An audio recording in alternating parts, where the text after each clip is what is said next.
নমস্কাৰ news express অসমৰ বিশেষ অনুষ্ঠান বিশ্লেষণলৈ আমি আপোনালোকক স্বাগতম জনাইছোঁ। হাইস্কুল শিক্ষান্ত পৰীক্ষাৰ গণিতৰ প্ৰশ্ন কাকতক লৈ যি আচলতে বিতৰ্কৰ সূচনা হৈছে সামাজিক মাধ্যমত আৰু বিভিন্ন মাধ্যমত গণিতৰ প্ৰশ্ন কাকত কঠিন হোৱা বুলি আচলতে অভিভাৱক ছাত্ৰ ছাত্ৰীসকলে যি প্ৰশ্ন উত্থাপন কৰিছে বা যি আচলতে তেখেতসকলৰ বিভ্ৰান্তিকৰ বুলি প্ৰশ্ন কাকতখন কৈছে সেই সম্পৰ্কে কথা পাতিবৰ কাৰণে মোৰ ওচৰত আজি নিউজ এক্সপ্ৰেছ অসমৰ ষ্টুডিঅ'ত উপস্থিত আছে জিতেশ ৰঞ্জন বিশ্বাস ছাৰ উপস্থিত আছে মোৰ সৈতে শিঙিমাৰী হাইস্কুলৰ জ্যেষ্ঠ শিক্ষক এগৰাকী গণিতৰ শিক্ষক। মোৰ কাষতে উপস্থিত আছে অসীম ডেকা ছাৰ উপস্থিত আছে তামোলপুৰ চিনিয়ৰ ছেকেণ্ডাৰীৰ তেখেত অধ্যক্ষ আৰু বিকি কানু মোৰ সৈতে উপস্থিত আছে IDEAT ইনষ্টিটিউট গুৰেশ্বৰৰ তেখেত স্বত্বাধিকাৰী আৰু গণিতৰ শিক্ষক আৰু দুগৰাকী শিক্ষকে আচলতে MSc তেখেতসকল গণিতৰ স্নাতকোত্তৰ আৰু বিকি কানু তেওঁ এগৰাকী আচলতে ইঞ্জিনিয়াৰিঙত তেওঁ আছে আৰু আমি কথা পাতিম গণিতৰ সম্পৰ্কে যি প্ৰশ্ন কাকতৰ বিতৰ্ক যি সূচনা হৈছে। জিতেশ ৰঞ্জন বিশ্বাস ডাঙৰীয়াক মই সুধিব বিচাৰিছোঁ যে ছাত্ৰ ছাত্ৰী আচলতে টান হোৱা বুলি যে কৈছে গণিতৰ প্ৰশ্ন কাকতখন এই সম্পৰ্কত আপোনাৰ মন্তব্য কি গণিতৰ শিক্ষক হিচাপে? আমাৰ শ্ৰদ্ধাৰ শিক্ষামন্ত্ৰী ডাঙৰীয়াই মানে যি মন্তব্য দিছিল যে আমাৰ কুৱেশ্যন পেপাৰসমূহ আমি লাহে লাহে এনেকৈ মানে প্ৰস্তুত কৰিব লাগিব যিবোৰ আগন্তুক মানে যিকোনো কম্পিটিটিভ পৰীক্ষাৰ কাৰণে যাতে ভাল হয় ছাত্ৰ ছাত্ৰীসকল যাতে সাজু হ'ব পাৰে সেই অনুযায়ী এইবাৰো কুৱেশ্যন পেপাৰ তেনেকৈ পেটাৰ্ণটো চেঞ্জ হৈছে। কিন্তু তাৰ মাজতো মানে এটা কথা ক'বলৈ মানে আমি ক'ব বিচাৰিছোঁ যে যিটো ভাল কৰিব কৰা যিটো চেষ্টাটো মানে এইটো হঠাৎ কৰি দিলে অলপ বেয়া কথাটো অলপ ধীৰে ধীৰে কৰিব লাগিব। যিদৰে মানে ৰছীৰে এটা বোজা বান্ধোতে আমি যদি প্ৰথমে বেছি টাইট কৰি পেলাওঁ ৰছীটো ছিঙি যাব, গতিকে আমি টাইটটো লাহে লাহে কৰিব লাগিব। তো এইবাৰ এই বস্তুটো একেবাৰে অলপ বেছি জোৰেহে টাইট কৰা হৈ গৈছে আৰু সেইকাৰণে ৰছী ছিঙাৰ নিচিনা পৰিস্থিতিটো আহি পৰিছে। ছাত্ৰ ছাত্ৰীসকলৰ মনত কি প্ৰভাৱ পৰিছে আপোনাৰ যিহেতু ছাত্ৰ ছাত্ৰী আছে? এটা কথা তাৰমানে কি প্ৰতিবাৰৰ যিটো কুৱেশ্যন পেপাৰৰ মানে কুৱেশ্যন পেপাৰত তেনেকুৱা মই যোৱা 10 বছৰৰ কুৱেশ্যন পেপাৰত মানে টাফ কেটাগৰী কুৱেশ্যন মানে প্ৰায় দেখাই নাই, মানে গোটেইখিনি মোটামুটি সহজে থাকে আৰু সেইটো আছে নিজৰো মোৰ বেয়া লাগিছে যে ইমান সহজ কুৱেশ্যন হ'ব নালাগে। তো এইবাৰত টাফ কেটাগৰী কুৱেশ্যন দিছে ঠিকে, কিন্তু এইটো অলপ পৰিমাণটো বাঢ়ি গৈছে। মানে সাধাৰণ ছাত্ৰ ছাত্ৰীৰ প্ৰতি যদি লক্ষ্য ৰখা যায় তেনেহ'লে এইবাৰ এই কুৱেশ্যন পেপাৰতো মানে সিহঁতে আনচাৰ কৰিব পৰা যিখিনি ধৰক 50% সেইখিনি নাই, 30% মানহে আহিছে আৰু সেইবাবে কুৱেশ্যন পেপাৰটো মানে চবে টান হোৱা বুলি কৈছে। মানে চবে কৰিব পৰা সাধাৰণ কুৱেশ্যনৰ সংখ্যাখিনি 50% হ'ব লাগিছিল, সেইটো হোৱা নাই। আৰু টাফ কেটাগৰী কুৱেশ্যন 2টা বা 1টা হ'ব লাগিছিল, কিন্তু ইয়াত টাফ কেটাগৰী কুৱেশ্যন তাৰমানে মোটামুটি 5-6টা হৈ গৈছে, যাৰ কাৰণে চবে কঠিন হোৱা বুলি কৈ আছে। আৰু এটা কথা মানে যিটো পৰীক্ষাত দৃষ্টিকোণৰ পৰা নহয় প্ৰশ্ন, তেনেকুৱা প্ৰশ্ন সন্নিৱিষ্ট কৰা আৰু আমাৰ যিটো তাৰমানে এই পুনৰালোচনা চেপ্টাৰ যিটো তাৰে যিটো R6 অনুশীলনী সেই বস্তুখিনি আমাৰ চিলেবাছৰ পৰা ইতিমধ্যে এক্সক্লুড কৰা হৈছে, মানে এইটো বাদ দিয়া হৈছে। তাৰো পৰা 2টা কুৱেশ্যন চিলেক্ট কৰা, এই বস্তুখিনি তাৰমানে কুৱেশ্যন পেপাৰ যোনে মানে প্ৰস্তুত কৰিছে তেখেতে এই বস্তুখিনি তাৰমানে মাথাত ৰাখিব লাগিছিল, তেখেতে সেই বস্তুখিনি নাৰাখিলে যাৰ কাৰণে এইটো বিতৰ্কৰ সৃষ্টি হৈছে। আমি আৰু কথা পাতিম। অসীম ডেকা ছাৰ মোৰ সৈতে উপস্থিত আছে। আপোনাৰো যিহেতু ছাত্ৰ ছাত্ৰী আছে, গণিতৰ বিষয়টোৰ লগত আপুনি জড়িত হৈ আছে, কি ধৰণৰ আপুনি দৃষ্টিকোণেৰে বিবেচনা কৰিব এইবাৰৰ সাধাৰণ গণিতখন প্ৰশ্ন কাকতখন? আমাৰ ল'ৰা ছোৱালীখিনিয়ে এই অঞ্চলৰকেই নহয় অসমৰ গোটেই মেট্ৰিক পৰীক্ষাৰ্থীখিনিয়ে দোমোজাত পৰি আছে। আমাৰ যিখন গণিতৰ প্ৰশ্ন কাকত বিশেষকৈ সেইখনক লৈ বিতৰ্কও হৈছে। কিন্তু এইটো কথা এটা ঠিক যে হঠাৎ হোৱা যেন লাগিছে এই প্ৰশ্ন কাকতখন। আজি যদি আমি 15 বছৰমানৰ কুৱেশ্যন পেপাৰৰ লগত আমি তুলনা কৰোঁ, এই 15 বছৰীয়া কুৱেশ্যন পেপাৰৰ লগত এইটোৰ যিটো এটা পাৰ্থক্য এটা আহি পৰিছে, সেইটো নিশ্চিতভাৱে আমি সকলোৱে দেখিছোঁ যে কুৱেশ্যনৰ যিটো পেটাৰ্ণ এই পেটাৰ্ণবোৰ আগৰ তুলনাত মানে সলনি হৈছে।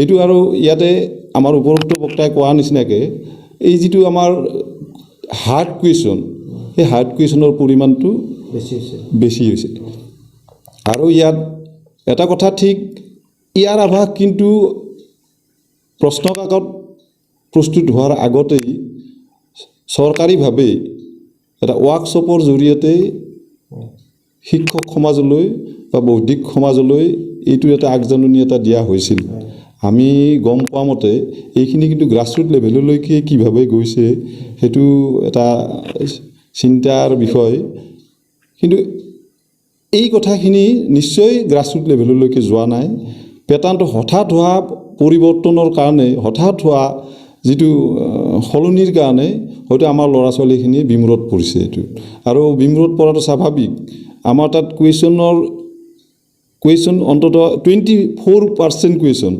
আমি যিখিনি আলোচনা কৰি গম পাইছোঁ আৰু যিখিনি দেখিছোঁ আমি সেই তাৰ পৰা গম পাই যে প্ৰায় 24% কুৱেশ্যন মানে সাংঘাতিক ধৰণৰ কুৱেশ্যন আগৰ তুলনাত মানে ব্যতিক্ৰম কুৱেশ্যন গতিকে এই কুৱেশ্যনখিনিৰ কাৰণে হয়তো বেছি সংখ্যক ল'ৰা ছোৱালীয়ে সেই পৰীক্ষা হলৰ পৰা ওলাই আহিয়ে কান্দা কাটা কৰিবলগীয়া হৈছে কিন্তু এইটো কথাও ঠিক এনেকুৱা নহয় যে গোটেই প্ৰশ্ন কাকতেই যি পাঠ্যক্ৰমৰ বেছিখিনি প্ৰশ্নই পাঠ্যক্ৰমৰ বাহিৰৰ পৰা আহিছে এইটো কিন্তু নহয় এইটো এনেকুৱা প্ৰয়োজনো নোহোৱা নহয় যে পেটাৰ্ণটো চেঞ্জ কৰা কিন্তু প্ৰয়োজন যদি আমি সৰ্বভাৰতীয় দৃষ্টিত চাওঁ বা আমাৰ অসমৰ যিটো প্ৰতিযোগিতামূলক পৰীক্ষা চাওঁ এতিয়া যিহেতু আমাৰ অকল নম্বৰেৰেই গোটেইখিনি নহয় পৰীক্ষাত গোটেইখিনি নম্বৰ ভিত্তিক যিটো পৰীক্ষা আমাৰ আগৰ ছিষ্টেমত হৈ আছিল সেই পৰীক্ষাৰ এইটো সকলো বস্তু নহয় প্ৰতিযোগিতামূলক পৰীক্ষা বা এণ্ট্ৰেঞ্চ যিটো হয় এণ্ট্ৰেঞ্চবিলাকত আমি উত্তীৰ্ণ হ'ব লাগিব আমাৰ ল'ৰা ছোৱালী উত্তীৰ্ণ হ'ব লাগিব নিশ্চয় এই পেটাৰ্ণবোৰ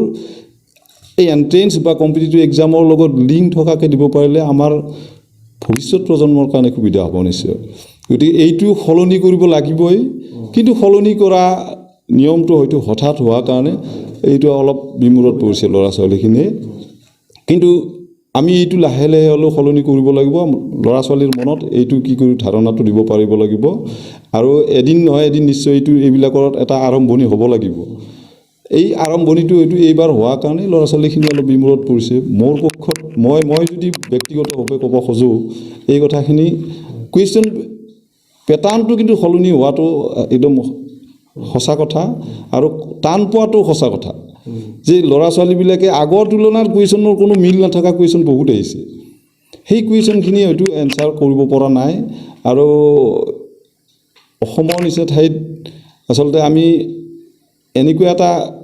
এনেকুৱা অঞ্চল কিছুমানো আছে য'ত নেকি আজিৰ তাৰিখতো হয়তো আমাৰ ভাল ধৰণে মেথছৰ শিক্ষক নাই গতিকে এক শ্ৰেণী নিৰ্দিষ্ট এক শ্ৰেণী মানে ছাত্ৰ ছাত্ৰীক লক্ষ্য কৰি যদি কুৱেশ্যনখন বনোৱা যায় কুৱেশ্যন পেপাৰখন বনোৱা যায় নিশ্চয় বেছি সংখ্যক ল'ৰা ছোৱালী বিমূৰত পৰিব আৰু সেই কথাটোৱে হৈছে নেকি যে এক শ্ৰেণীক উদ্দেশ্য কৰি বনাওঁতে বেছি সংখ্যক মেজৰিটি সংখ্যক ল'ৰা ছোৱালীয়ে হয়তো ক্ষতিগ্ৰস্ত হৈছে আন এগৰাকী শিক্ষাগুৰু মোৰ সৈতে উপস্থিত আছে বিকি কানু ডাঙৰীয়া উপস্থিত আছে আপুনি বহুত দিন ধৰি আচলতে ছাত্ৰ ছাত্ৰীসকলৰ লগত লাগি আছে গণিত বিষয়টোৰ ক্ষেত্ৰত যিহেতু আচলতে এইবাৰ ছাত্ৰ ছাত্ৰীসকলে কন্দা কটা কৰিছে বুলি যিটো কোৱা হৈছে বা সামাজিক মাধ্যমত সংবাদ মাধ্যমত যিটো চৰ্চা হৈ আছে আৰু প্ৰতি বছৰে গণিতত আচলতে ছাত্ৰ ছাত্ৰীয়ে এটা কৰে বা লক্ষ্য এটা বান্ধি লয় যে 100 নম্বৰ তেওঁলোকে পাব আৰু পায় এইবাৰ পাবনে 100 নম্বৰ পাবনে তেওঁলোকে ছাত্ৰ ছাত্ৰীসকলে এইবাৰ পোৱাৰ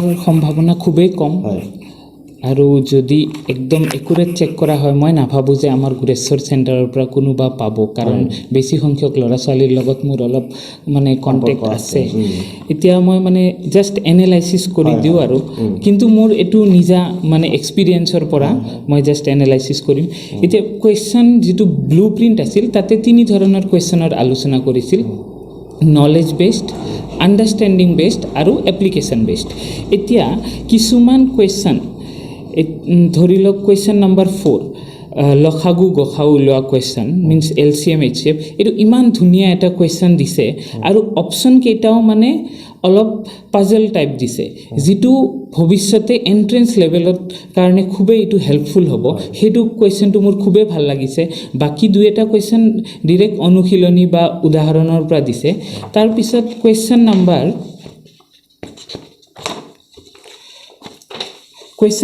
10 এই কুৱেশ্যনটো আচলতে কোনোবাই যদি মুখস্থ কৰি ফালে এটা ফৰ্মুলাত লিখি দিয়ে সেইটো নহ'ব। এই কুৱেশ্যনটো হৈছে আচলতে এপ্লিকেশ্যন বেছড, যে শূন্য দুটাৰ যোগফল সেই ফৰ্মুলাটো হৈছে -b/a। অকল -b/a যদি কোনোবা জানে তেনেহ'লে নোৱাৰিব এইটো, তাত ভেলিউ বহুৱাই ফালেহে এনচাৰটো পাব। তো এনেকুৱা ধৰণৰ কুৱেশ্যন হৈছে এপ্লিকেশ্যন বেছড, মানে অলপ ফৰ্মুলাৰ বাহিৰেও অলপ লাগে নিজা অলপ থিংকিং স্কিল। কিন্তু মোৰ খুবেই বেয়া লাগিছে যে কুৱেশ্যন নম্বৰ 12 এই কুৱেশ্যনটো R6ৰ পৰা দিছে। মানে কৰোণাৰ পিছত কি কৰিছে, সেৱা বোৰ্ডে প্ৰত্যেকবাৰে কোৰ্চ অলপমান কিছু মানে পাৰ্ট অমিট কৰিছে। টোটেল 6টা পাৰ্ট আছে, R1, R2, R3, R4, R5 আৰু R6, কিন্তু R6টো অমিট কৰিছিল, বাট কুৱেশ্যনটো মানে তাৰ পৰা দিছে, সেইকাৰণে ষ্টুডেণ্টৰ অলপ খেলি মেলি লাগিছে। তাৰপিছত 19 নম্বৰ কুৱেশ্যন, এনেকুৱা ধৰণৰ কুৱেশ্যন একচুৱেলি মানে দিলে খুবেই ভাল হয় যে সিহঁতৰ থিংকিং স্কিলটো ডেভেলপ হয়।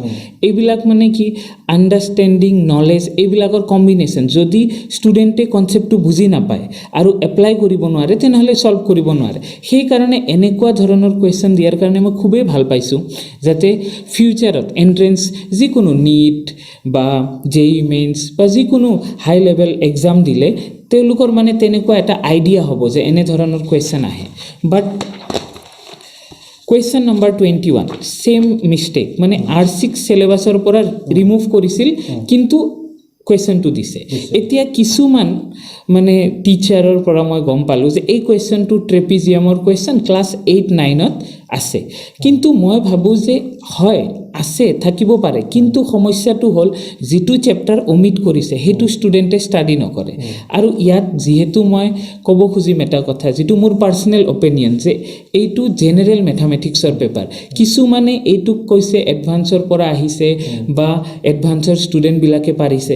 ইয়াতে এই প্ৰশ্নটো মোৰ মতে আহি পৰিব নালাগে যে এডভান্সৰ মেথামেটিক্স লোৱা ষ্টুডেণ্টছ কেইটাই পাৰিছে, কাৰণ এইটো জেনেৰেল মেথামেটিক্স।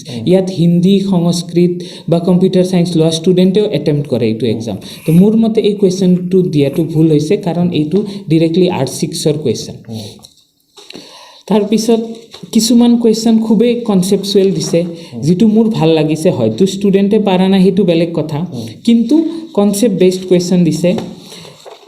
ধৰি লওক এতিয়া কুৱেশ্যন যদি আমি চাওঁ 31-32 এইটো জিঅ'মেট্ৰি চেপ্টাৰ 6, তাৰ পৰা যিটো কুৱেশ্যন দিছে এইটো মানে ষ্টুডেণ্ট কিছুমানে কি কৰে বুজি নাপায়, অংক খুবেই দুৰ্বল, সিহঁতে অংক মুখস্থ কৰে। একচুৱেলি অংক মুখস্থ কৰা ছাবজেক্ট নহয়।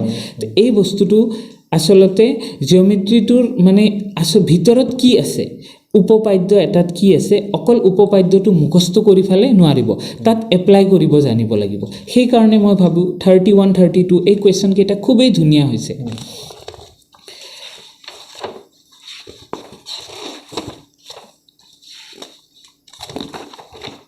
ইয়াত আৰু এটা কুৱেশ্যন দিছে, যিটো 43 বহুত ষ্টুডেণ্টে মোক কৈছে, আনকি মোৰো ষ্টুডেণ্টে প্ৰশ্ন কৰিছে, ছাৰ এইটো কুৱেশ্যনটো অলপ টান লাগিছে।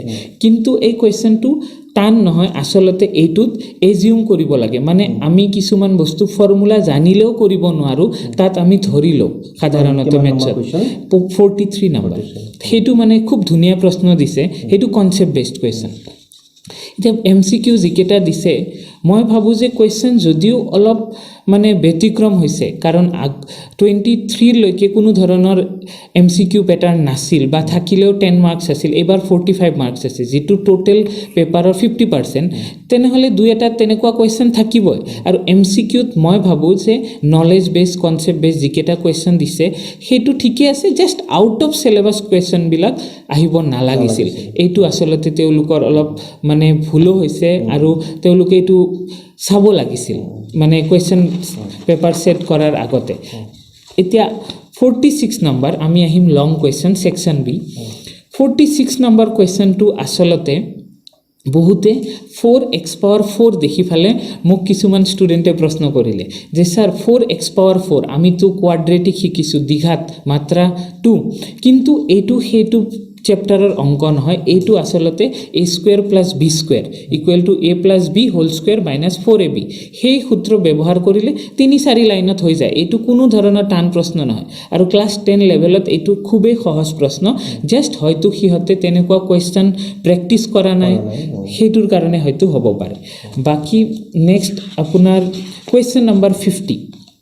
কুৱেশ্যন নম্বৰ 52 যদি মই এজ এ টিচাৰ চাব যাওঁ তেনেহ'লে খুবেই ইজি কুৱেশ্যন, বাট যদি মই ষ্টুডেণ্টৰ পাৰ্চপেক্টিভৰ পৰা চাওঁ এইটো ডিফিকাল্ট, কাৰণ যিটো কুৱেশ্যন আছে মানে লুডু গুটিৰ ডাইচ, এই কুৱেশ্যনটোৰ মানে দুটা টাইপৰ দিছে। এটা দিছে কালাৰ কম্বিনেশ্যন ব্লু গ্ৰে, আৰু এটা দিছে আপোনাৰ যোগফল, যে লুডু গুটি দুটা মানে দলিয়ালে যিটো যোগফল 13, সেইকাৰণে অলপমান এইটোত খেলি মেলি পাইছে। কিন্তু 2 মাৰ্কছত এইটো মানে দিয়াটো ঠিকে আছে, এটা দুটা তেনেকুৱা নলেজ বেছ দিলেও বেয়া নহয়।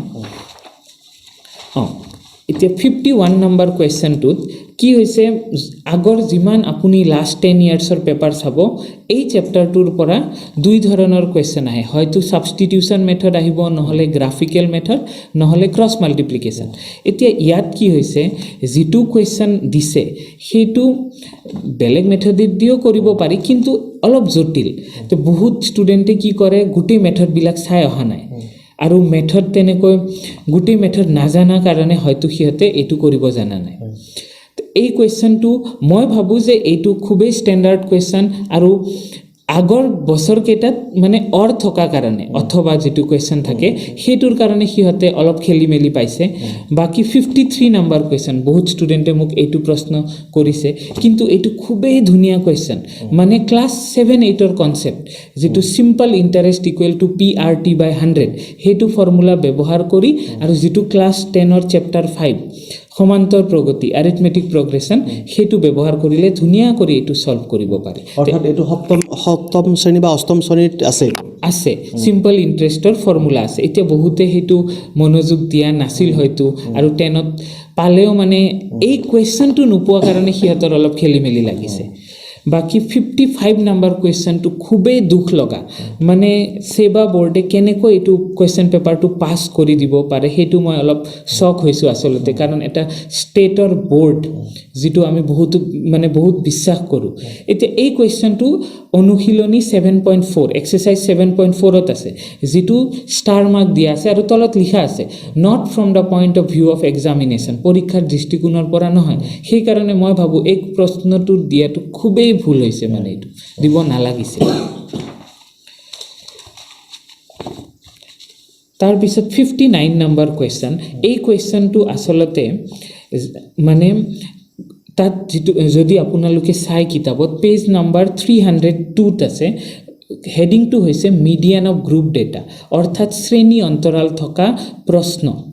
কিন্তু যিটো ডেমনষ্ট্ৰেট কৰিছে কুৱেশ্যনটো, সেইটো কুৱেশ্যনটোক আমি কেনেকৈ শ্ৰেণী অন্তৰালত নি ফালে ছল্ভ কৰোঁ সেইটো আছে। এতিয়া কি হ'ল ইয়াত সমস্যাটো, যে ষ্টুডেণ্টে আনগ্ৰুপ ডেটাৰ অনুশীলনী বা উদাহৰণত ক'তো এটাও প্ৰশ্ন পোৱা নাই, সেইকাৰণে হয়তো এই কুৱেশ্যনটো তেওঁলোকৰ টাফ লাগিছে। আচলতে এইটো যদি সেই কনচেপ্টটো আছে যে আমি আনগ্ৰুপ ডেটা এটা কেনেকৈ গ্ৰুপ ডেটাত নিওঁ, তেনেহ'লে এইটো পাৰিব, কিন্তু অনুশীলনী বা উদাহৰণত তাত কোনো এটা প্ৰশ্ন নাই, আৰু যিহেতু টপিকটোৱে দিয়া আছে যে মিডিয়ান অফ গ্ৰুপ ডেটা, তাৰ মানে এই প্ৰশ্নটো দিওঁতে অলপমান আমি ভাবিব লাগিছিল, কাৰণ এটাও প্ৰশ্ন আৰু ইমান বছৰে এনেকুৱা ধৰণৰ কোনো আনগ্ৰুপ ডেটাৰ প্ৰশ্ন অহা নাই, আৰু আনগ্ৰুপ ডেটাৰ কাৰণে ষ্টুডেণ্টৰ অলপ খেলি মেলি লাগিছে।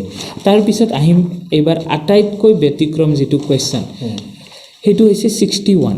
তাৰ আগতে মই এটা বস্তু দেখুৱাব খুজিছোঁ, ইয়াত মই দুটা কুৱেশ্যন লৈছোঁ। এটা হৈছে 27/4, এইটো হৰণ, মানে 27ক 4ৰে হৰণ, এইটো ক্লাছ 2-3ৰ কুৱেশ্যন। আৰু এটা লৈছোঁ মই x⁻6 + 3x² + 10ক x³ + 1ৰে হৰণ। এতিয়া এইটো হৈছে 9-10ৰ কুৱেশ্যন। এতিয়া ধৰি লওক এই 9-10ৰ কুৱেশ্যনটো যদি মই ক্লাছ 2-3ত দিওঁ, তাৰপিছত যদি কওঁ যে দুয়োটা হৰণ অংক, তেনেহ'লে এইটোতো ভুল হ'ব। সেই একে কথা হৈছে যে 61 যিটো কুৱেশ্যন নাম্বাৰ, তাত আচলতে জিৰ' বুলি কয় ইংৰাজীত, সেইটোৰ সম্পৰ্ক আমি পাইছোঁ যে কোএফিচিয়েণ্ট অফ জিৰ'জ সেইটো দুটা আছে, এটা হৈছে ছাম অফ জিৰ'জ নেগেটিভ বি বাই এ আৰু হৈছে প্ৰডাক্ট যিটো চি বাই এ, শূন্য দুটাৰ সমষ্টি নেগেটিভ বি বাই এ আৰু গুণফল চি বাই এ। এতিয়া কথা হ'ল প্ৰথম সমীকৰণটোৰ পৰা আমি ধুনীয়া কৰি এইটো উলিয়াব পাৰোঁ, কিন্তু যিটো আলফা বাই বিটা ব্যৱহাৰ কৰি বেলেগ এটা সমীকৰণ প্ৰমাণ কৰিব লাগে, এইটো আচলতে এডভান্স মেথামেটিক্সৰ কনচেপ্ট। এডভান্স মেথামেটিক্সৰ চেপ্টাৰ 4.2 ধুনীয়া কৰি আছে, how to transform one equation into other with the help of roots. মানে এটা সমীকৰণ আমি বেলেগ এটা সমীকৰণত কেনেকৈ নিব পাৰোঁ যদি শূন্য দুটা সলনি হয়। তো সেইকাৰণে মই ভাবোঁ যিহেতু এই পৰীক্ষাটো অকল এডভান্স মেথামেটিক্স ষ্টুডেণ্টছে দিয়া নাই, গোটেই দিছে, সেইকাৰণে এই প্ৰশ্নটো দিয়াটো খুবেই ভুল হৈছে।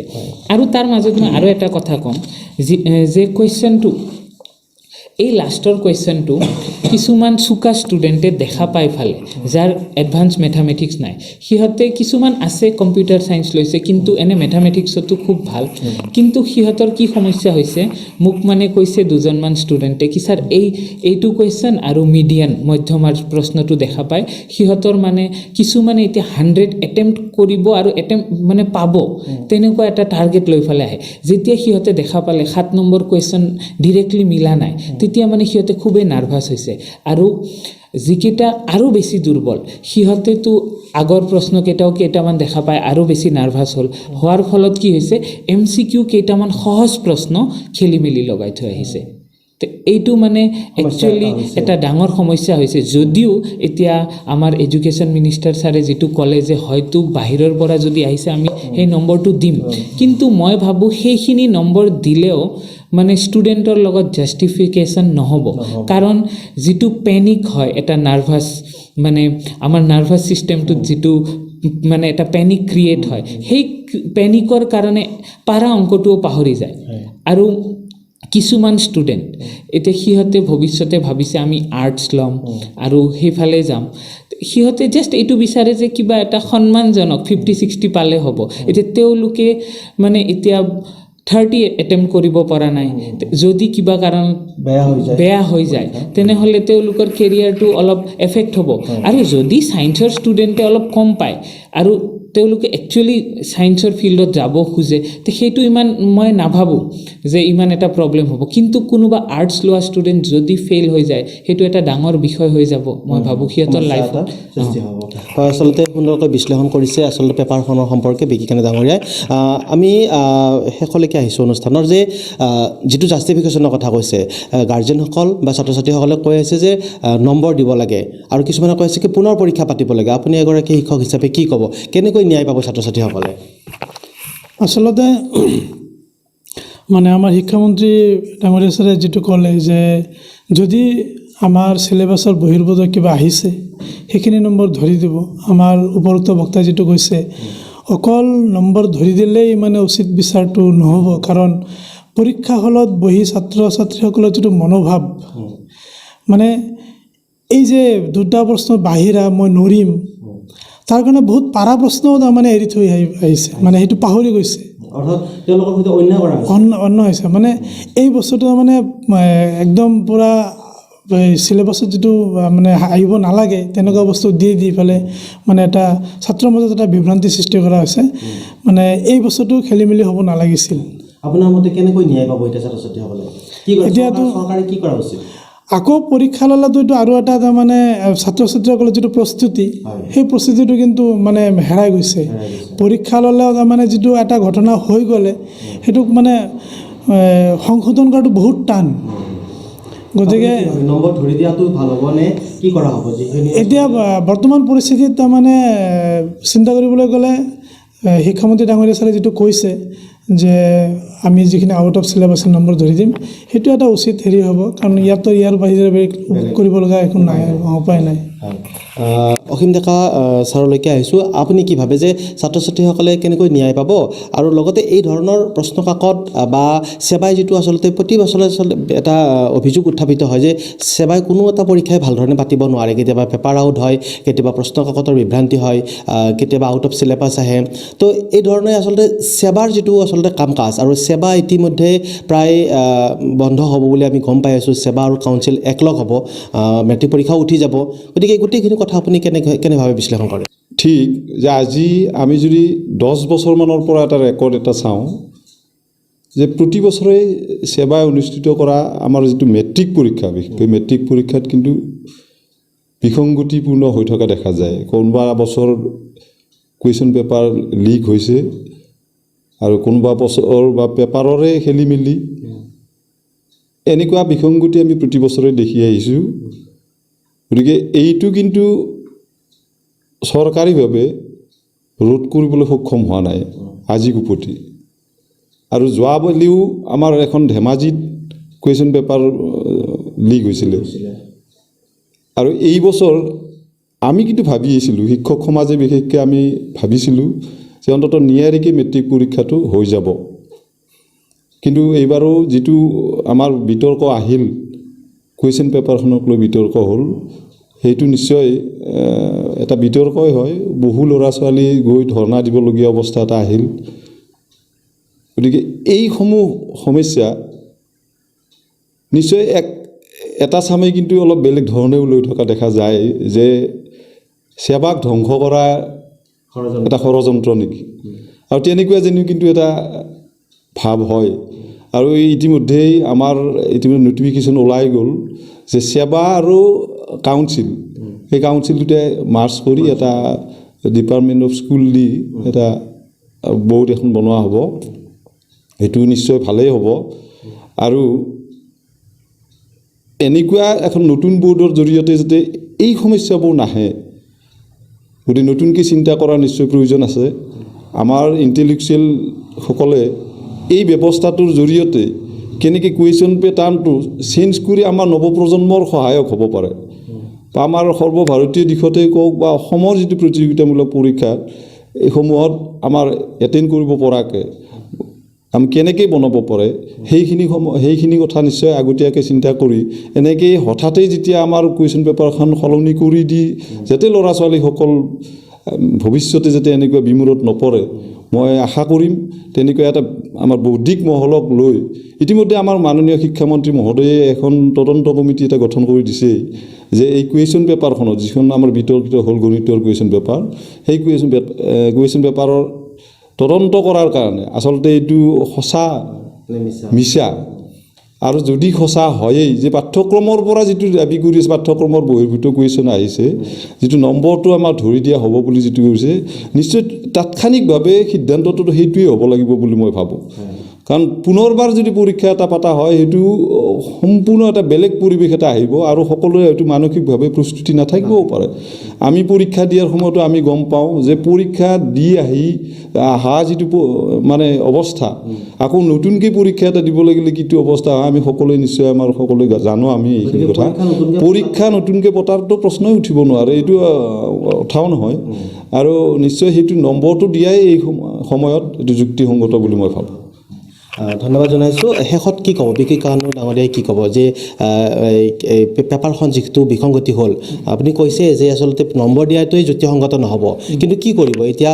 গাৰ্জেনসকলে বিচাৰি আছে, ছাত্ৰ ছাত্ৰীসকলে বিচাৰি আছে, নম্বৰ বিচাৰি আছে, কাৰণ তেওঁলোকৰ পৰীক্ষাত যিটো পৰৱৰ্তী হায়াৰ ছেকেণ্ডেৰী তেওঁলোকৰ যিটো টাৰ্গেট থাকে, সেইটো যদি পাৰ্চেণ্টেজ যদি কভাৰ নকৰে, তেওঁলোকৰো ছায়েন্স ল'ব কিছুমানে, বা কিছুমানে বেলেগ বেলেগ তেওঁলোকৰ লক্ষ্য থাকে, কেনেকৈ সমাধান হ'ব এই বিষয়টো?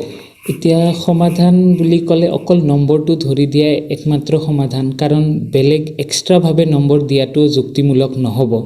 এক্সট্ৰা দিব নালাগেও মোৰ মতে, যিটো আউট অফ চিলেবাছ আহিছে সেইটো দিব লাগে।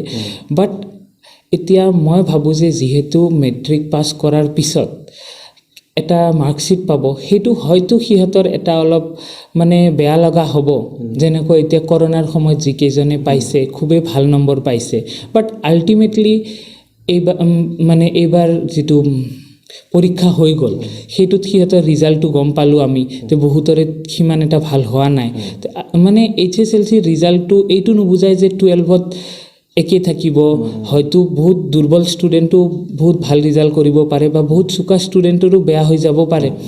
কিন্তু মই ভাবোঁ যে এই ক্ষেত্ৰত গাৰ্জেনে অলপ মানে কথাটো চিৰিয়াছলি ল'ব লাগিব, যে ষ্টুডেণ্টে মেথছত কম পালে মানে আৰ্টছত দি দিম বা সি মেথছত কম পাইছে মই তাক ছায়েন্সত নোৱাৰিব বা কমাৰ্চত নোৱাৰিব সেইটো ভাবিব নালাগে মোৰ মতে আৰু যিমান পাৰে গাৰ্জেনে ষ্টুডেণ্টক সহায় কৰিব লাগিব আৰু ছাপোৰ্ট কৰিব লাগিব কাৰণ সিহঁতৰ এতিয়া মেণ্টেল ব্ৰেকডাউন হৈছে মানে কিছুমান ষ্টুডেণ্ট আছে যিকেইটাই এডভান্স মেথামেটিক্স বা কম্পিউটাৰ ছায়েন্স লয় অহাকালি সিহঁতৰ পৰীক্ষা আছে মোৰ মানে অলপ বেয়াও লাগি আছে সিহঁতে ভয়তে মোক মানে ফোন কৰে কিছুমানে মেছেজ কৰি সোধে ছাৰ যদি মেথছৰ নিচিনা টান আহি যায় কি হ'ব তো সিহঁতৰ মানে অভাৰঅল এটা অকল মেথছৰ নম্বৰটো বেয়া নম্বৰ পালে এইটোতে সীমিত হৈ নাযায় মানে কি হ'ব কিছুমানৰ আনকি কম্পিউটাৰ ছায়েন্সো হয়তো বেয়া হ'ব পাৰে এডভান্স মেথামেটিক্সো বেয়া হ'ব পাৰে সামগ্ৰিকভাৱে পৰীক্ষাৰ যিটো প্ৰভাৱ পৰিছে সেইটোৰ কাৰণে মই ভাবোঁ যে গাৰ্জেনে মানে এইটো অলপ চিৰিয়াছলি কথাখিনি ল'ব লাগে আৰু যিমান পাৰে মানে সিহঁতক ছাপোৰ্ট কৰিব লাগে আৰু অন্য বিষয়ত যাতে নম্বৰটো উঠাব পাৰে আৰু লগতে আৰু এটা কথা ক'ম যে হয় হাৰ্ড হৈছে কিন্তু আমি নেক্সট 10 years ইয়াত কৰি আৰু ডিফিকাল্ট হ'ব পাৰে কুৱেশ্যন কিন্তু আমি সেইটোৰ কাৰণে এটা প্লেনিং কৰিব লাগিব আৰু সেই প্লেনিং মতে কামটো হ'লে বেছি ভাল হয় এব্ৰাপ্টলি এনেকুৱা হোৱাটো মানে অলপ ভুল হোৱা যেন পাওঁ মই আৰু এটা কথা ক'ম লগতে কি যিটো HSLC মাৰ্ক সেইটো আচলতে কেৰিয়াৰ ডিচাইড নকৰে মই ভাবোঁ এইটো মোৰ পাৰ্চনেল থিংকিং কিন্তু এইচএছৰ মাৰ্ক বা এণ্ট্ৰেঞ্চটোতো কলেজত বা যিকোনো ইউনিভাৰ্চিটিত ছিট পোৱাৰ কাৰণে হেল্পফুল হয় মই ভাবোঁ যে HSLCত হৈছে মানে মই প্ৰে কৰিম যাতে এই বেটছটোৰ যাতে তেনেকুৱা নহয় যে ক্লাছ 12ত কিবা এটা বিসংগতি নঘটে তাৰ কাৰণে মই এটা প্ৰে কৰিম আৰু লগতে এটাই কথা ক'ম যে এতিয়া আটাইতকৈ বেছি ছাপোৰ্ট লাগিব ষ্টুডেণ্টক কাৰণ সিহঁতে মেণ্টেলি মানে বহুত প্ৰব্লেমত ভাঙি পৰিছে লগতে এটা কথা ক'ম যে গাৰ্জেন ষ্টুডেণ্ট আমিতো ছাপোৰ্ট কৰিবই মানে আন এজনক ছাপোৰ্ট কৰিব লাগিব লগতে মানে আমাৰ সোসাইটিৰ মানুহ কেইজন মানে এইটো HSLC ৰিজাল্টৰ ওপৰত যাতে জাজ নকৰে সেইটোৰ কাৰণে মই এটা ৰিকুৱেষ্ট জনাম লগতে স্কুলৰ প্ৰিন্সিপাল মানে বা বাকি টিচাৰ কেইজনে যাতে মানে কি বুলি ক'ম এইটো মানে ছাপোৰ্ট কৰে আৰু কি বুলি কয় এইটো লুক ডাউন বুলি কয় মই একজেক্টলি অসমীয়া শব্দটো অহা নাই তেনেকৈ যাতে নাচায় যে অমুক বেটছটো বহুত ভাল ৰিজাল্ট কৰিছিল 7টা ডিষ্টিংশ্যন পাইছিল এইটো বেটছত মাত্ৰ 2টা ডিষ্টিংশ্যন বা এনেকৈ যাতে সিহঁতক মনত নাৰাখে যে 2024 HSLC বেটছটোৰ ৰিজাল্টত আমি এটাও ডিষ্টিংশ্যন নাপালোঁ মেথছত 100 এতিয়া মোৰ লাষ্ট ইয়াৰ 3-4জনে 100 পালে মেথছত বা প্ৰত্যেকবাৰে মোৰ ইনষ্টিটিউটৰ পৰা 3-4জনে 100 পায় কিন্তু এইবাৰ মই জানো যে লিগেলি যদি পেপাৰ চেক কৰে কোনেও নাপাব কিন্তু সেই বুলি মই যদি অলপ সিহঁতক তেনেকৈ মনত ৰাখোঁ যে এই কোনো ৰিজাল্টে ভাল নহ'ল তেতিয়া সেইটো মই ভাবোঁ বেয়া হ'ব এইটো মোৰ এটা ৰিকুৱেষ্ট যাতে আমি সোসাইটিয়ে সিহঁতক একচেপ্ট কৰিব লাগিব যে সিহঁতে হাৰ্ড ৱৰ্ক কৰিছে আমি হয়তো আমাৰ সিস্টেমৰ গণ্ডগোল সেইটোৰ কাৰণে সিহঁতে সেইটো ফল পোৱা নাই আৰু এটা কথা সুধিব বিচাৰিছোঁ যে আউট অফ চিলেবাছ বুলি যিটো আমি কৈ আছোঁ কিমানমান নম্বৰ হ'ব পাৰে গোটেই পেপাৰখনত এতিয়া আউট অফ চিলেবাছ বুলি ক'লে কিছুমানে কৈছে 10 কিছুমানে কৈছে 12 এইটো মানে কিয় হৈছে যে মই ক'লোঁ নহয় যে ডিভাইড বুলি ক'লে ক্লাছ 2-3টো আছে 9তো আছে কিন্তু যদি আপুনি অভাৰঅল অকল মেথামেটিক্সৰ পাৰ্সপেক্টিভত চায় তেনেহ'লে এৰাউণ্ড 18ৰ পৰা 20 মাৰ্কছ হ'ব